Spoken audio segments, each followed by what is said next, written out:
My name is Noah. I'm in my 30s, working in New York City. I live with my wife Amelia. I work for a multinational cosmetics company, and Amelia used to be a salesperson too. Despite our 8-year age difference, our shared love for music brought us together. At a karaoke outing after a welcome party for new employees, Amelia fell for my singing. Not to brag, but I'm pretty good at singing.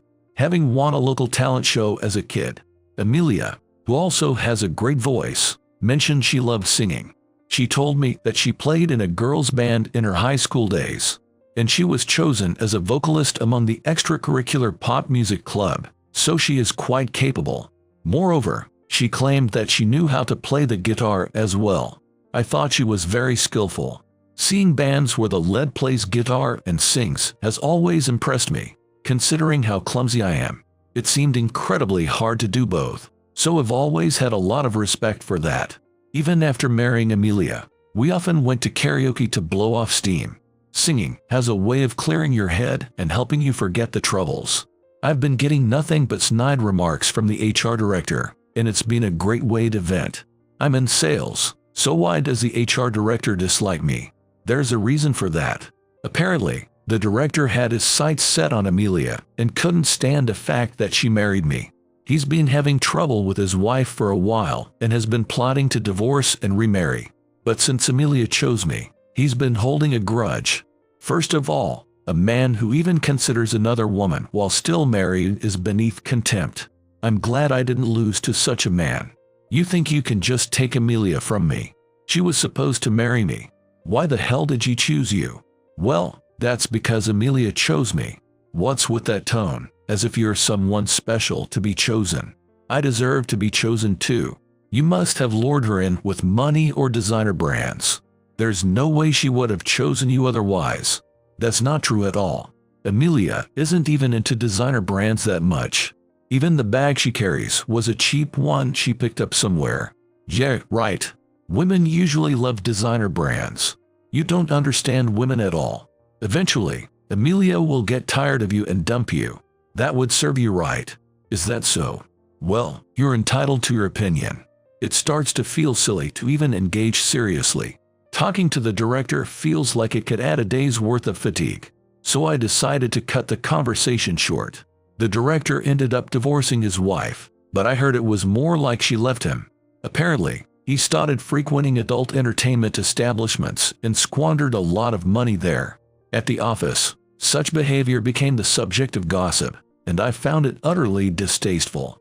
I don't want to meddle in other people's preferences, but for a married man to do such things, it shows a lack of commitment to his marriage. That's probably why his wife got fed up and left. Cheating and casually visiting those kinds of places. I couldn't help but feel sorry for his wife. One day, I was handed a transfer order. The destination was a rural branch, in a state I had never been to before. I've worked hard and my sales numbers aren't bad. I couldn't understand why I was being demoted, so I decided to go talk to HR about it. This must be some kind of mistake. I had just closed a big deal recently and even received direct praise from President Martin. I was told I was on track for a promotion, so this demotion made no sense at all. When I went to confront Director Johnson in HR, he was leisurely doing his work. Or rather, he was online shopping, brazenly browsing a shopping site called Jungle on his work computer, looking for deals on sale. What? You need something? I'm kinda busy here. Sorry to interrupt your shopping. I meant it as a dig, but it seemed to fly right over his head. That's right, I'm busy shopping. He said, "Can you see? I need to spend $100 by noon to get the points." Ah, I see. But, no offense, I don't think shopping is something you should be doing during work hours. What? I don't need you to tell me what to do. Seriously, you're annoying. Anyway, what did you want to talk about? It's about this transfer to Georgia. Is there some kind of mistake? Why do I have to go? No, it's not a mistake. You have to go to Georgia. Because you're in the way. In the way? How am I in the way? I'm from the sales department, and I don't think I've caused any trouble for HR. Did I do something? If I did, I'll apologize, but I don't remember doing anything. If you're sending me away because I'm in the way, I'd like an explanation, please. That's because you're a nuisance to me and Amelia. Amelia is mine now. You're being discarded. I've already been intimate with Amelia. She was so adorable. Just as I expected from the woman I chose. Just thinking about Amelia makes my heart race. I was dumbfounded at first, not understanding what was being said. But as I began to comprehend, my anger reached its peak. So, this director stole my wife, Amelia. The director was 55 years old at the time, and Amelia was 24. The age difference was enough to be father and daughter, and the thought of him touching her was disgusting and nauseating. I felt dizzy and like I was about to pass out. I wanted to unleash my anger directly, but causing trouble in the company could lead to being fired, not just demoted. No matter how despicable Director Johnson's actions were, if I harmed him, I'd be arrested in no time. I wanted to avoid that at all costs, so I held back and returned to my desk. I felt nauseous all day and couldn't concentrate on work, eventually rushing to the bathroom to throw up. The lunch Amelia had made for me came back up, and I was overwhelmed with indescribable feelings. What was Amelia thinking while she was making this lunch? I had always thought she made it with me in mind, but was her head filled with thoughts of Director Johnson instead? The idea that she could be cheating on me with him, behind my back, was the lowest of the low. Amelia had been approached by Director Johnson before, but she seemed to dislike it. Now, thinking that she might have pretended to dislike it while actually liking him made me so frustrated I could sob. Amelia was supposed to be working outside that day and came straight home, and I arrived to find her already there, acting as if nothing was wrong and cooking dinner. I couldn't even look at her properly. Eating dinner in silence, Amelia finally spoke up with a puzzled look. "Hey, you've been quiet the whole time. Didn't you like the curry today?" "No, that's not it. The curry's good today, too. I was just wondering what you were thinking while cooking it." "Huh? What do you mean what was in my mind? There's nothing much to it, really. I just made it without thinking much about anything." "Noah, you're acting strange. What's wrong? It makes sense you'd think it's strange. After all, your heart no longer belongs to me anymore." When I said that, Amelia looked shocked. I thought, did she think that I had uncovered the affair? But then, she smirked and dropped a bombshell on me. "Well, since it's out, there's no helping it. Yes, I've been having an affair with Director Johnson from HR. Actually, I'm planning to be with him. He's divorced his wife already." "That can't be. Amelia, you made such a disgusted face when Director Johnson approached you before. You said you wouldn't want anything to do with such an old man. People change. I've come to realize that being with someone financially stable is better. Director Johnson, despite giving a hefty settlement to his ex-wife, still has plenty of money. He is a director, after all. His salary is around $200,000, which is incomparable to yours. He even gifted me a fancy bag recently, from the high-end brand I always wanted. And then another one from a different luxury brand. Being with someone wealthy is the best. I thought you weren't interested in brand-name goods.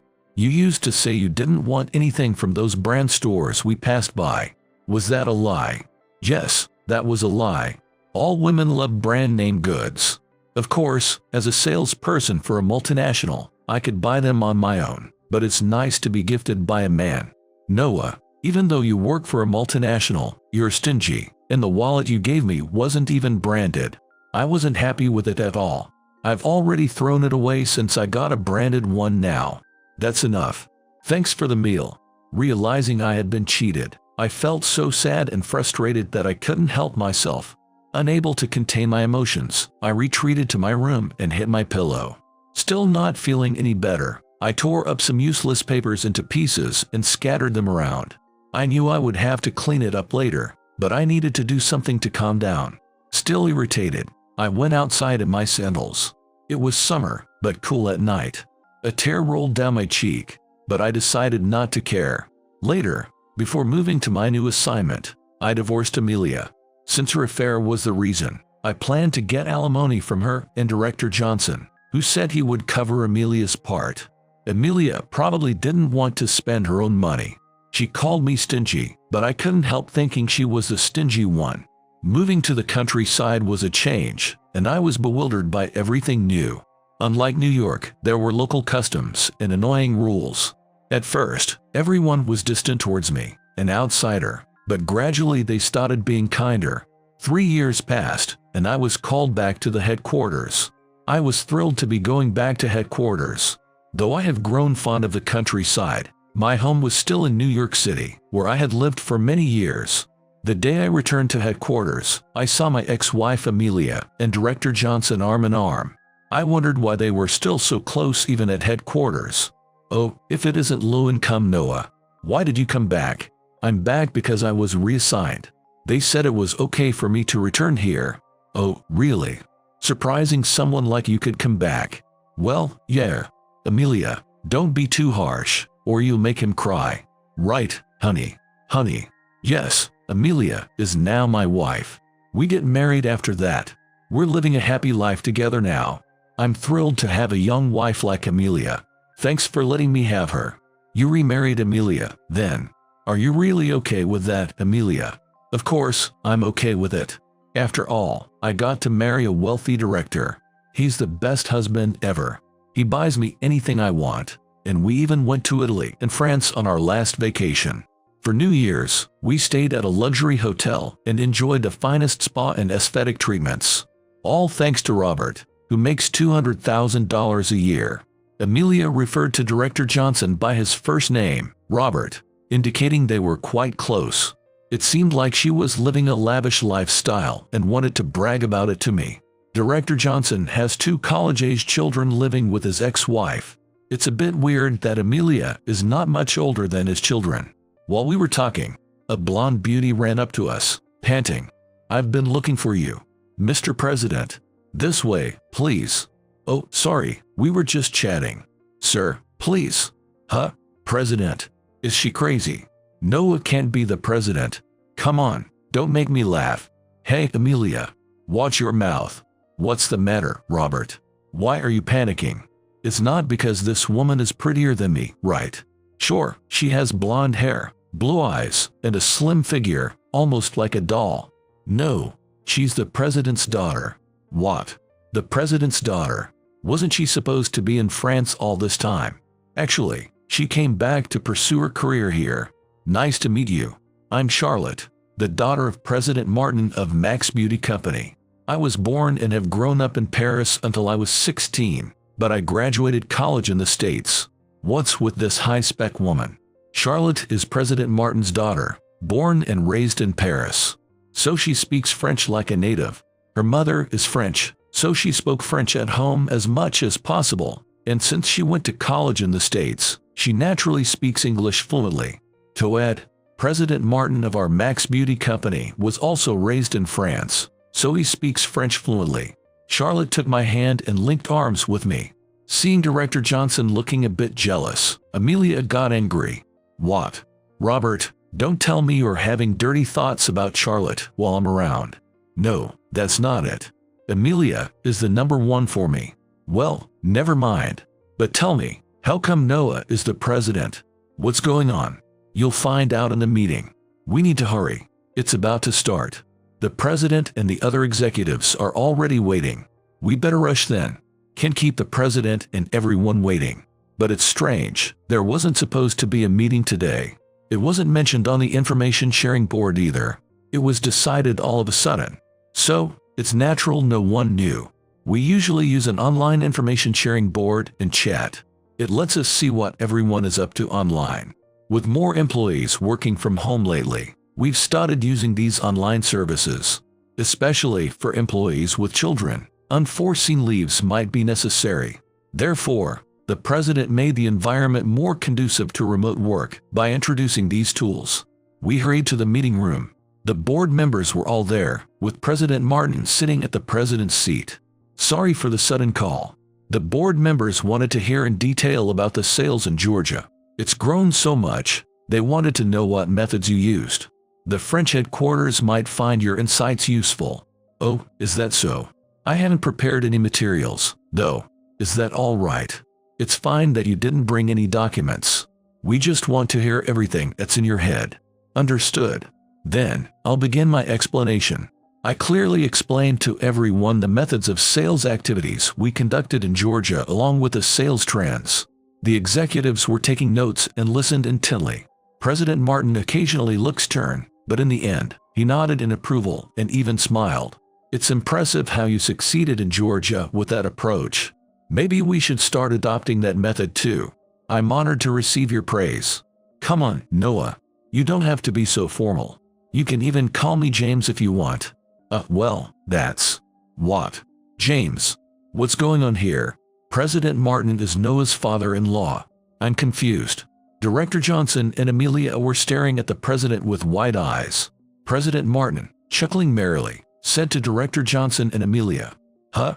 Didn't you know? My daughter Charlotte and Noah got married." What? Noah married the president's daughter. So, Noah has become part of the president's family. Oh, right. Noah has become an important member of our family. Oh yes, I forgot to mention something crucial. Since I'm returning to France, I've decided to leave Noah in charge of the U.S. headquarters. My mother doesn't have much time left, and although I've been in the States for a long time, I want to be by her side towards the end. Though Charlotte and I were born in Paris, the States is like a homeland to us, but my mother is a typical French person and seems to have struggled in the States. Maybe that's why, but she became sickly after turning 60. I'm 57 now, but I think I'm healthier than my mother was at my age.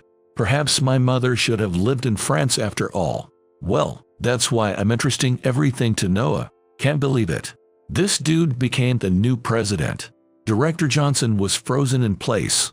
Yes, I was married to President Martin's daughter, Charlotte.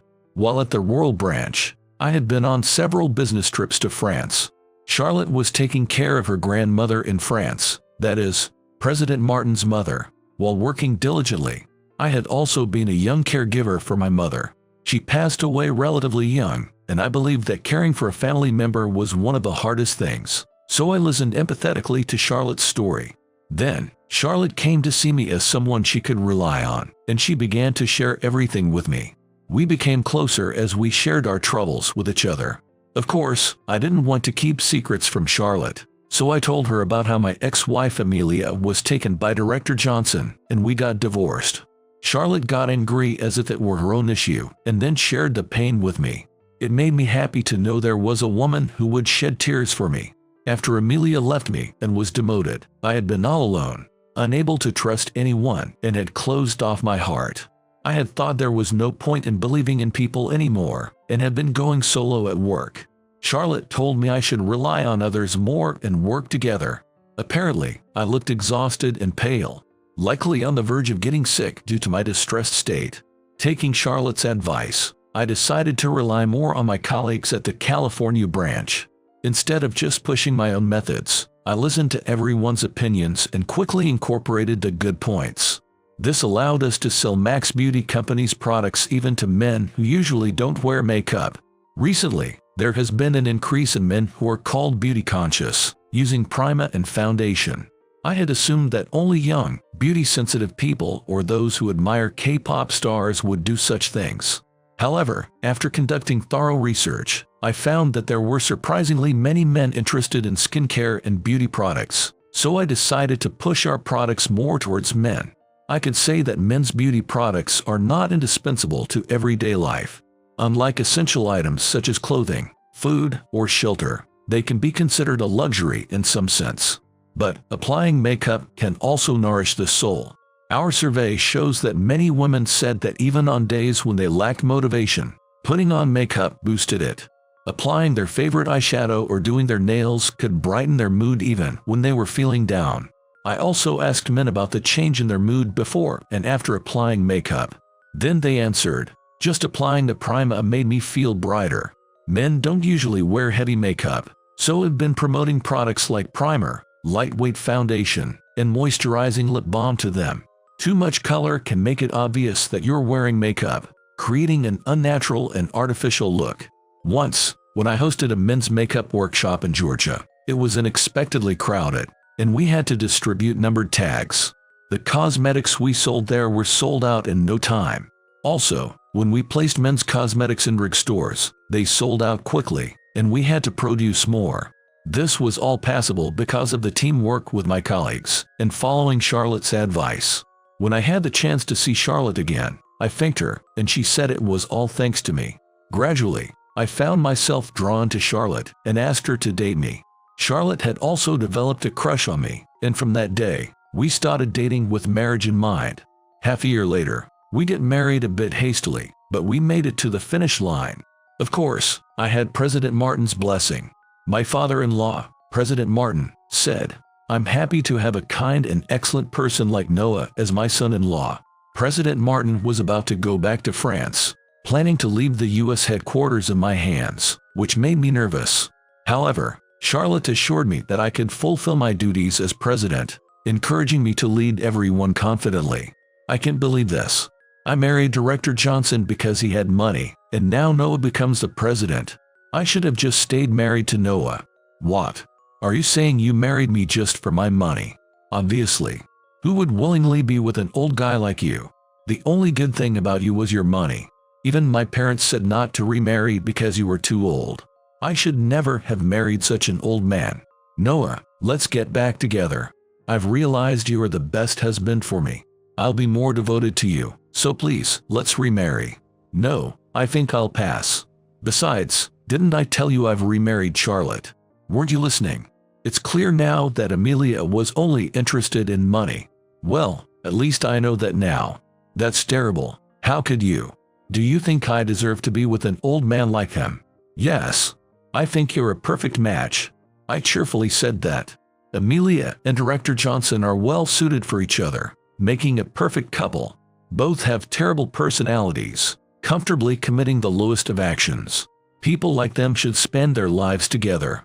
Amelia finally broke down crying, making a scene in front of everyone. Director Johnson tried to calm her down, but she snapped, "Don't touch me anymore," leaving him perplexed. The executives and President Martin could only offer wry smiles at such a spectacle. Charlotte too was speechless, looking at Amelia and the director as if they were something distasteful. Eventually, Amelia and the director's relationship soured to the point of divorce. I believe the director couldn't cope with Amelia's selfishness any longer. Amelia was a spendthrift, yet stingy with her own earnings, never wanting to spend a dime. I remember, even when we were married, she hardly contributed to the household expenses. She always made excuses, not contributing a single cent to the living costs. I didn't marry for money, but when a childless couple both work and split the household chores, I think it's fair to share the living expenses. Our take-home pay wasn't that different, and I felt there would have been no hard feelings if she had contributed even a little. I heard from the HR department that Director Johnson has been distressed daily since divorcing Amelia. Now that they're divorced, I thought he wouldn't have anything to worry about, but it seems he's struggling with debt. He had to give up a portion of his assets and pay alimony after divorcing his previous wife. Then, he paid me alimony because of his affair with Amelia. After remarrying Amelia, it seems he racked up a significant amount of debt trying to cater to her demands. He was paying off debt with more debt until he finally got so deep into multiple debts that his salary was garnished. Amelia thought there would still be money left, but surprisingly, he was nearly penniless. The reason why the thrifty Amelia was broke had a story behind it. In addition to being materialistic, she was known to frequent male entertainment bars. She spent a significant amount, including on expensive bottles of champagne, and her unpaid credit card bill reached thousands of dollars. Moreover, it was discovered that she even paid the rent on behalf of her favorite male escort. It's ironic how she wouldn't contribute to living expenses while we were married but splurged on a male escort. She's the worst. I convinced myself that I made a precise decision to file for a divorce. Charlotte, unlike Amelia, is decent and very kind. Although she was born and raised in Paris, she has a sense of American culture, knowing how to read the room without being overly assertive like typical French people. Yet, she speaks up where it matters. This was true even at home. If I insisted on wearing worn-out clothes to save money, she would say rather than wearing such things, we should cut back on buying candies every day. You should buy a new shirt, she said to me, and suggested that my old, worn-out clothes could be turned into rags. I always thought that taking good care of everything was important, but she taught me that not caring how one appears to others, especially as a president, might not be a good thing. Indeed, She might be right upon reflection. It's commendable to take good care of possessions and to be frugal. But if it comes off as looking poor or miserly, it might lose people's trust. I thought Amelia was a bit miserly, but then I wondered what I was doing becoming stingy myself. So, I stopped buying snacks every day and bought a new shirt instead. Cutting down on candies is good for health, and buying good quality shirts made me feel inclined to take care of them properly, handling them with care. Yay, that shirt can be worn to work, and you look handsome in it, so I think it's good. Really.